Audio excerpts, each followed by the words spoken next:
Hello, basketball fans. It's me, DC, here for Fantasy Basketball Analyzer. Help you get ready for week 9 of the NBA season by breaking down the waiver wire, what's probably out there available for you in your league. First, I want to start with a little bit of news roundup, kind of touch on it. Maybe it affects waivers or maybe it doesn't, but I want to address it. So the Chicago Bulls are drastically in the health and safety protocols. They have 9 players ruled out right now. The biggest one being added to the list now is Zach LaVine. Maybe Kobe White can come back and change it. But you take the 9 players in health and safety protocols out. Patrick Williams is out with injury.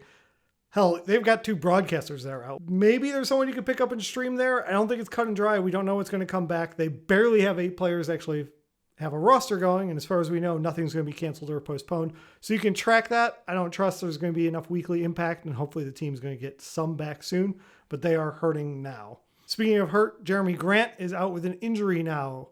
For the Pistons, I don't see an automatic sub. It probably just means Cade Cunningham and Sadiq Bey maybe get more usage. But Jeremy Grant is an important part of that team.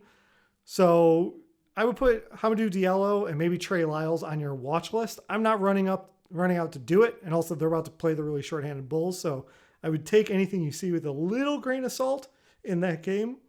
But be ready. If there's a big impact and you want to roll the dice, I would be tracking the Pistons box scores for the next little bit here.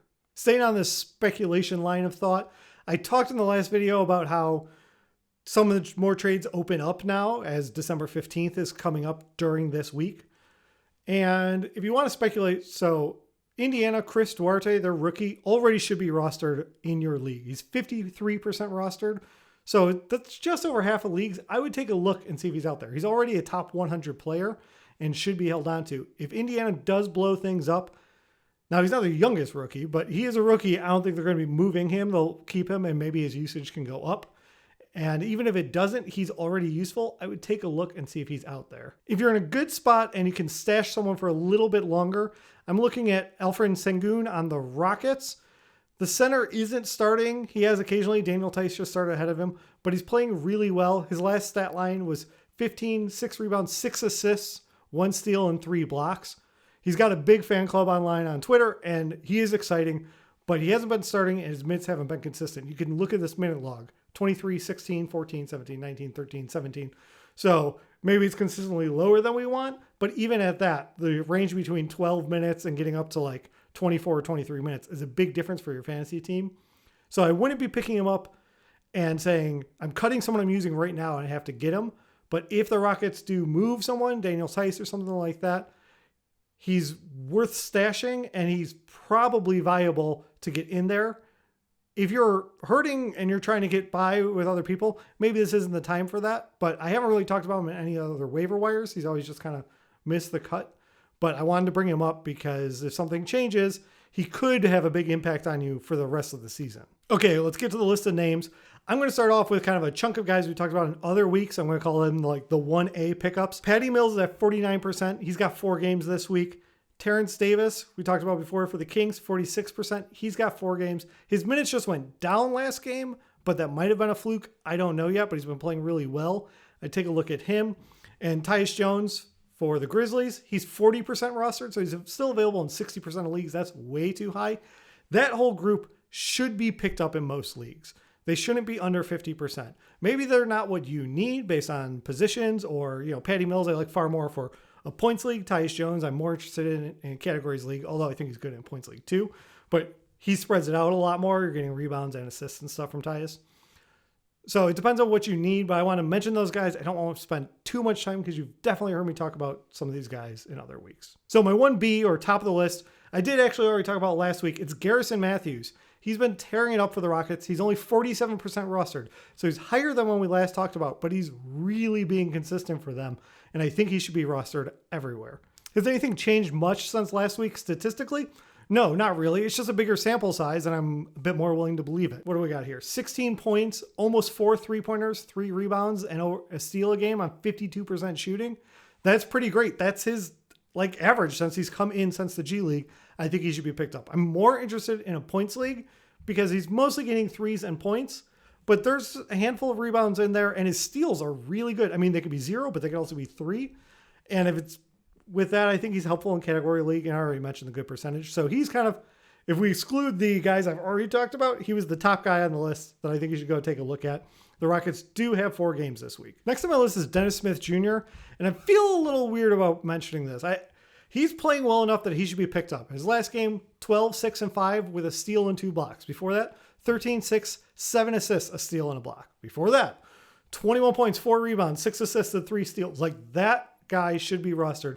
He's having a great run here. We've got CJ out with the collapsed lung, and Damian Lillard's out hurt with the ab. Damian might be coming back soon. I don't know how that's going to affect Dennis Smith Jr. The only thing I feel a little weird about here is, well, Portland does have 4 games. They don't have a great schedule as far as streaming. You can play them against Phoenix on Tuesday and definitely get Dennis Smith Jr. in there. But then the other ones are all on higher volume days, and they only have 2 games next week. So if you get excited about Dennis Smith Jr., go ahead and grab him. I just don't want you, cutting someone you're going to regret if you can't end up working him in there this week and say, Patty Mills' stat lines haven't been as exciting, but Brooklyn has 3 streaming days. That might be more valuable. So you got to kind of weigh what you're doing. Weekly Locks League, I think you grab Dennis Smith Jr.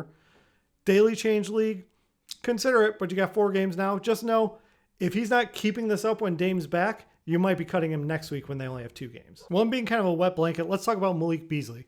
He's been a popular pickup this week. He's jumped 15% in roster percentage, so he's up to 41% now. He's available, and he's playing pretty well. You can look at these. It's a lot of threes and points, more valuable in a points league. But Minnesota doesn't have a great schedule next week. They only have 3 games. None of them are on the streaming days. I think it's fine if you want to go with that, but I don't know how much run you're going to get out of him. And if D'Angelo Russell comes back soon from the ankle injury, that could also affect Beasley's minutes. We also already have Pat Beverly is back for the team too. I mean, they are playing together, but just they were a little thin at guard. I think it might change. And I'm seeing that Beasley's like at the top of the roster trends. So if you're looking at Beasley, I think I'd encourage you maybe to go a little bit riskier. Take a look for Dante DiVincenzo. He's only 15% rostered right now. He's coming back from injury. He's hoping to get the first run of the season with the Bucks. DiVincenzo was awesome for them last season, and so he should get right back into the rotation. I don't know if they're going to ease him in there, but he's got a key role on this team. Last year, if we go off of those numbers, he averaged 10 points, 6 rebounds, 3 assists, 2 3-pointers, and a steal. That's not someone who should be available in 85% of leagues. So I would kind of encourage you maybe to scoop him up, because you might get a longer run out of him, even if he's not like a boom for you streaming this week in week 9. Now, Milwaukee does have 4 games. Only one of them against Cleveland on Saturday is listed as a good streaming day. But the idea here is really getting someone that you think you might be able to use for the rest of the season. Similarly, Devin Vassell is back for the Spurs. He's 36% rostered, so he's not as widely available. He had an all-right game coming back, 15 points, 5 rebounds, 4 assists. Didn't get you any steals or blocks. He is a guy I think I'm more interested in points league than category league, but he does shoot a pretty good field goal percentage. At least right now he is. I would give him a look. The Spurs don't have a great schedule this week. They've got 3 games, and none of them on the streaming days, but Vassell's kind of been teetering in that Derrick Rose, Patty Mills range of someone that probably should be rostered, but doesn't fit every team right on that 50% cusp. But because he's been hurt, he dropped down to only 6% rostered. And so he's making this list again. It's a shame we didn't have him last week for the 5-game week. That's going to do it for my list of names for this week. If you got other guys you're considering, Herb Jones, Josh Hart, Gary Harris from Orlando, go ahead and leave them in the comments below. We can talk about who you're cutting for. This is kind of where I narrowed it down for. I'm going to get out of here. I'm going to go hang around Madison Street outside the United Center. You heard how shorthanded the Bulls are. I'm going to go see if I can get a pickup game in the NBA. Good luck winning your week. Thank you so much for watching. If you've made it this far, please hit the like button and leave a comment down below. It helps me grow the channel. If you want more videos like this, hit subscribe or even the little bell will give you alerts. And I'll be back soon with another video for you.